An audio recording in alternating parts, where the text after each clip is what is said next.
खा के और प्रोटोकॉल दिखाती है कि जमुना की सफाई कर दी।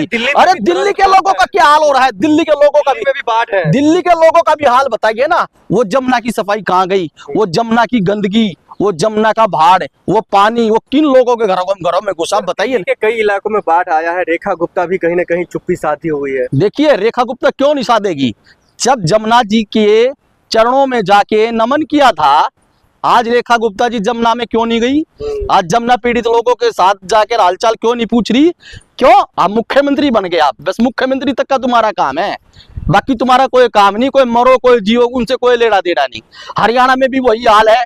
नायब सिंह सैनी अपने आप को कहता है मुख्यमंत्री है, एक चपरासी का ट्रांसफर नहीं हो सकता उस आदमी से, तो वो मुख्यमंत्री नहीं। दिल्ली में यही हाल दिल्ली में है। सरकार जो चला, रेखा गुप्ता महिला मुख्यमंत्री है, ताकतवर मुख्यमंत्री मानी जाती है दिल्ली की। किस बात की मुख्यमंत्री है दिल्ली की, बताना।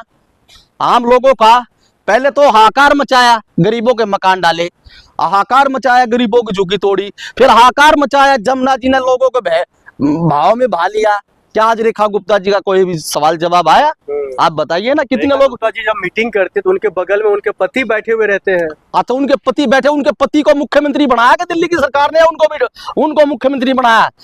रेखा गुप्ता को सरकार चलानी चाहिए, उसके पति को सरकार चलानी चाहिए। उसके पति से तो एडमिनिस्ट्रेशन बैठ के घबराता है, उनकी बात सुनता है, लेकिन रेखा गुप्ता की बात नहीं सुनता। तो मुझे ये बताइए, रेखा गुप्ता मुख्यमंत्री है या उनका हैजमेट मुख्यमंत्री? आम आदमी पार्टी इस पर तंज कस रहे है, जो उनकी पति क्यों इस ऑफिस में रहते हैं, उनके साथ मीटिंग में रहते हैं। देखिए मैं आम आदमी का ये सवाल नहीं करना चाहूंगा कि आम आदमी का इस देश में सुपड़ा साफ हो चुका है, क्योंकि आम आदमी की जो राजनीति थी, जो आम आदमी की राजनीति शुरू हुई थी, आम आदमी से लेकर और जनता जनाधार से लेकर आम आदमी को पूरा भरपूर देश की जनता ने मौका दिया। मैं अरविंद केजरीवाल जी से भी ये निवेदन करना चाहता हूँ, अरविंद केजरीवाल जी आप ये पुराने जुमले, पुरानी बातें छोड़ दीजिए, आप धरातल पर आइए और जनता से माफी मांगिए, जो धरातल के काम है वो लोगों को बताइए और उनके बीच में आज जाइए ना। अरे मुख्यमंत्री जी सड़कों पर उतरते तो उन पर हमला हो जाते, देखे नहीं थे कुछ दिन पहले उन पर हमला हुआ है, जानलेवा हमला। किस पर? रेखा गुप्ता पर। अरे वो हमला किस लिए हुआ है? वो कहते हैं Z+ सिक्योरिटी चाहिए मुझे, है? अरे पूरे देश को Z+ सिक्योरिटी दे दो ना, सारा आदमी को Z+ सिक्योरिटी दे दो। क्या हुआ? सिक्योरिटी के कारण मतलब ये हुआ है? हाँ बिल्कुल हुआ है। अब वो कहाँ है, वो मुद्दा कहाँ है, बताना वो कहाँ है? वो गुजरात से चल के आया और दिल्ली में दिल्ली के मुख्यमंत्री पर हमला कर देता है? कितनी बड़ी बात है ये। तो क्या ये दिल्ली में जो लगातार भारतीय जनता पार्टी कहते हैं यहाँ पर महिलाएं सुरक्षित है, एक महिला मुख्यमंत्री सुरक्षित नहीं है? ये दिल्ली में आम नागरिक बिल्कुल सुरक्षित है, लेकिन वो अपनी जिम्मेदारी स्वयं लेता है। हर नागरिक अपनी सुरक्षा खुद करता है दिल्ली में। देश की जनता की और दिल्ली की जनता की नहीं, तो दिल्ली सरकार कोई पैरवी करती है ना केंद्र सरकार पैरवी करती है। वो दिल्ली के नागरिक अपनी सुरक्षा खुद अपनी स्वयं खुद करते हैं। लेकिन मेरा ये मानना है कि भाई साहब, आप जो मीडिया के जो लोग अफवाह फैलाते हैं कि पंजाब में ये हो गया, हरियाणा में ये हो गया, दिल्ली में ये हो गया, देखिए ये राजनीति ड्रामा मत कीजिए।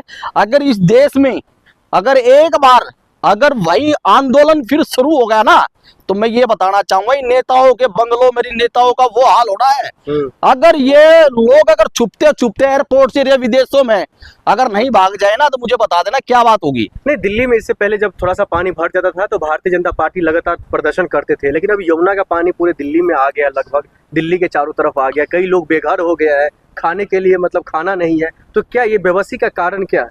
ये जिम्मेदारी किसकी होनी चाहिए? सरकार की होनी चाहिए ना।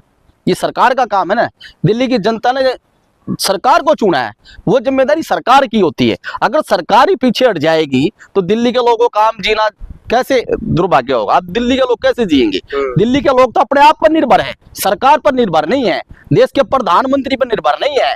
जिन लोगों ने मतलब मुख्यमंत्री पर निर्भर नहीं है, तो इसका मतलब मुख्यमंत्री इस्तीफा दे दे अपने पद से? बिल्कुल देना चाहिए। मैं कह रहा हूं, अगर इस्तीफा आज नहीं दिया ना रेखा गुप्ता ने इस्तीफा, एक दिन वो समय आएगा खुद जाके राष्ट्रपति जी को, खुद गवर्नर LG को जाके खुद इस्तीफा देगी। क्योंकि दिल्ली की जनता ने बहुत बारीकी से, बहुत सोच समझ के इसको बनाया था। दिल्ली की जनता ने पूरा बहुमत दिया था, लेकिन दिल्ली की जनता ने ये नहीं कहा था जिनको हम खड़ा करेंगे वो ही हमारे पैर काटेंगे। जैसे दिल्ली की जनता के जो पैर काटे, एक दिन दिल्ली की जनता ही नेताओं के पैर काटेगी। सब पत्रकार भाइयों से आज आप लोगों ने मुझे बोला यार, इस बारे में जानकारी के लिए मेरे से पूछ रहे हो जो आप सवाल बारीकी से, मैं जानना चाहता हूँ। देश की मीडिया ने और देश ने भरपूर ये पता है कि पंजाब किस तरह से बर्बाद हुआ है और पंजाब को बर्बाद करने में किसका हाथ है।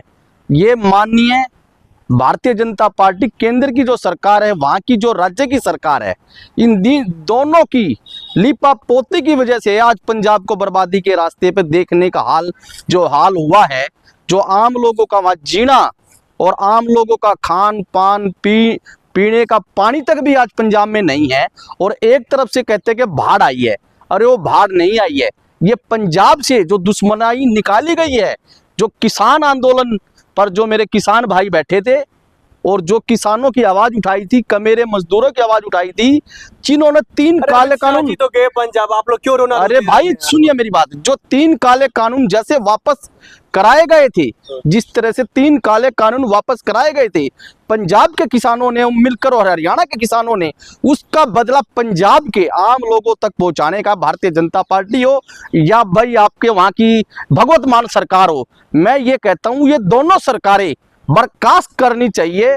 मैं माननीय देश के न्यायपालिका सुप्रीम कोर्ट व देश के राष्ट्रपति से एक आह्वान करना चाहता हूं, जिस राजनीति के माध्यम से किसी प्रदेश को बर्बाद किया जा सकता है, ये बिल्कुल सरेआम गलत है। नहीं, वहां पर क्या राजनीति हो रही है? अमित शाह जी वहां के लोगों से मुखातिब होने के लिए तो गए हैं।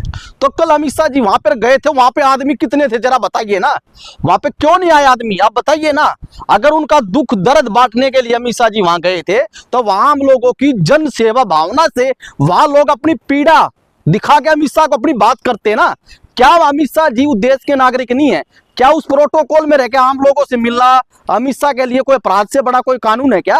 क्या मतलब अमित शाह जी ये करे 5-4 आदमियों को लाओ बुला के मेरे सामने?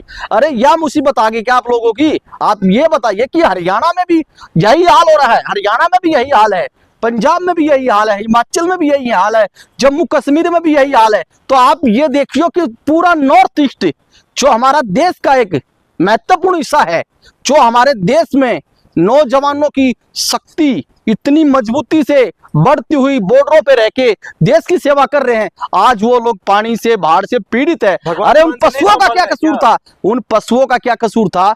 जो जीव जानवरों का भी वो बुरा हाल हुआ है। क्या तुम एयर कंडीशन में बैठ के हवाबाजी बढ़ा के तुम ट्वीट खेलते हो यार? तुम शर्म करनी चाहिए। मान से संभल नहीं रहा पंजाब। देखिए बात भगवत मान की नहीं है, मैं भगवत मान पर भी ये सवाल करना चाहता हूँ। ये कमोडी मत गाइए, ये कमोडी नाटक मत करिए भगवत मान। आप अपने नशे को उतारिए, आप हर वक्त नशे में रहते हो, आप हर वक्त नशे में रहते हो। नशे की वजह से आज भगवत मान ने पंजाब के लोगों का ये दुर्भाग्य, मैं तो उन पंजाब के लोगों का ये धन्यवाद करना चाहता हूँ, मेरे मेवात के लोगों का धन्यवाद करना चाहता हूँ, मैं अपने हरियाणा के लोगों का धन्यवाद करना चाहता हूँ, जिन्होंने एक भाईचारे की मिसाल कायम करके पंजाब के लोगों के साथ खड़े हैं, पंजाब के लोगों के साथ खड़े हैं। वो जाति भेदभाव ना देखकर उनसे ऊपर उठकर राजनीति विचारधारा से ऊपर उठकर आज हिंदू मुस्लिम सिख सिखाई ईसाई सब भाई भाई आज पंजाब की सेवा में लगे हुए हैं। मैं पूछना चाहता हूँ, ये राजनीति पार्टियां इस देश को बर्बाद करेगी क्या? इस देश को खोखला करेगी क्या? या जाना चाहिए पंजाब? अब जाना चाहिए, देश का प्रधानमंत्री है, क्यों नहीं जाना चाहिए उसको जाना चाहिए। वो देश का प्रधानमंत्री है, उसका कर्तव्य बनता है देश के प्रधानमंत्री का। उसका अभी तक कोई भी ट्वीट नहीं आया, कोई भी जवाब नहीं आया। क्या मतलब पंजाब को ऐसे ही बर्बाद के रास्ते पे छोड़ दिया जाए? क्या आज आप नारा देते हो जल स्वास्थ्य मंत्रालय और नदियों की बात करते हैं।